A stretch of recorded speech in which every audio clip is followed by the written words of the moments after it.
21 अप्रैल साल 2006 काठमांडू और नेपाल के अन्य शहरों में से लाखों लोग सड़कों पर निकल आए। लोगों के हाथों में झंडा, बैनर और नारों के साथ राजा के तानाशाह के खिलाफ नारे लगा रहे थे। लोकतंत्र चाहिए, स्वातंत्र चाहिए। और इसी प्रोटेस्ट में कम से कम 23 विद्रोही समुदाय के लोग मारे गए।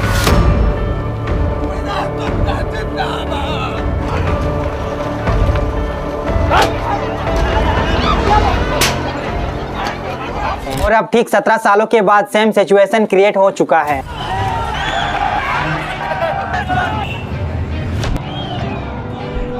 लेकिन अब जो प्रोटेस्ट है ये किसके लिए? आखिर इन 17 सालों में ऐसा क्या हुआ जिसकी वजह से नेपाल के प्रधानमंत्री केपी शर्मा ओली को मजबूर कर दिया इस्तीफा देने में?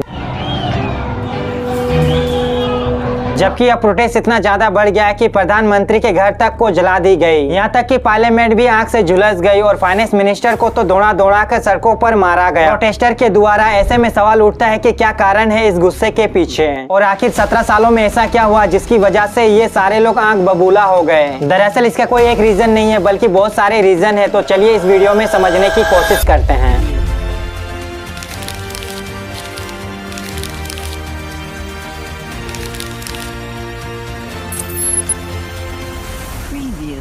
वैसे नेपाल का हिस्ट्री पिछले 20 सालों में अनस्टेबल रहा है, लेकिन स्पेसिफिक पॉइंट की बात करें तो 8 सितंबर 2025 ये वह दिन था जब नेपाल की राजधानी काठमांडू में हजारों लोगों की भीड़ इकट्ठा हुई सरकार के खिलाफ प्रोटेस्ट करने के लिए। इसमें ज्यादातर यंग लोग थे जिन्हें जेनजी कहा जाता है, जो स्मार्टफोन और इंटरनेट के साथ पले बढ़े। इन लोगों का प्रोटेस्ट बिल्कुल अलग था। इस प्रोटेस्ट को लीड किया गया था हामी नेपाली नाम के एक युवा संगठन ने, जिनका प्रोटेस्ट काठमांडू के बीच में स्थित था, जो मार्च करते हुए पार्लियामेंट की तरफ जा रहे थे। यह प्रोटेस्ट पूरी तरह से पीसफुल और नॉन वायलेंस था, लेकिन सरकार के तरफ से इस प्रोटेस्ट को रोकने के लिए सड़कों पर पुलिस कर्मियों को तैनात किया गया इस प्रोटेस्ट को रोकने के लिए। और जब ये प्रोटेस्टर पीछे नहीं हटते हैं तो पुलिस के द्वारा रबर बुलेट, वाटर कैनन और टीयर गैस का इस्तेमाल करना शुरू कर देता है, जिसकी वजह से चारों तरफ अफरा तफरी मच जाती है। प्रोटेस्टर दीवार तोड़कर पार्लियामेंट के अंदर घुस जाते हैं। इसके बाद पुलिस कुछ ऐसा करती है जिसे देखकर पूरी दुनिया चौंक गई। पुलिस यहाँ पर इन्हें रोकने के बजाय इनके ऊपर सीधा ओपन फायर कर देती है, जिसमें लगभग 19 प्रोटेस्टर की जान चले गई, जिसमें से एक 12 साल का बच्चा भी था। और 400 से ज्यादा लोग घायल हो गए क्योंकि यहाँ पर पुलिस ने ओपन फायर किया था रबर बुलेट से नहीं बल्कि रियल बुलेट से।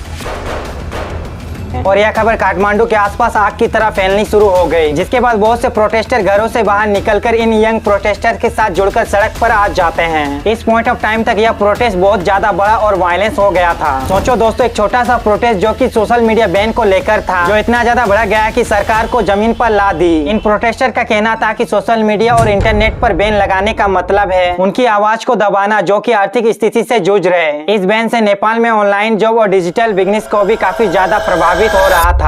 Social media banned by the government. Extremely, it is against our freedom of speech, and they want to control us just like a dictator.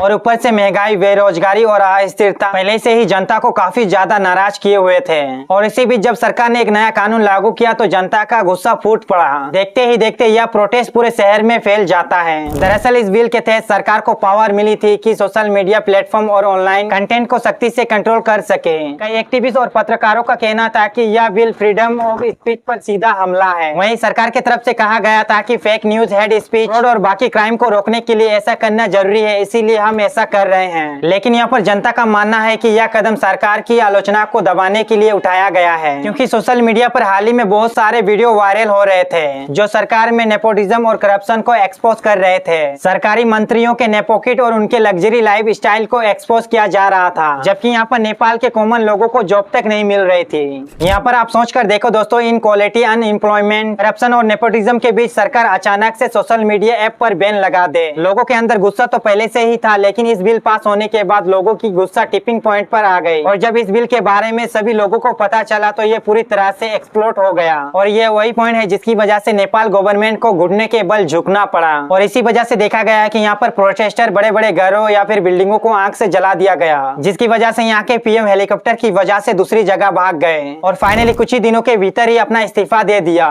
यह समझ आता है कि अगर सरकार कुछ गलत करती है तो उसे झुकाया भी जा सकता है। खैर, इसके ऊपर में आपका क्या ओपिनियन है, कमेंट में लिखें।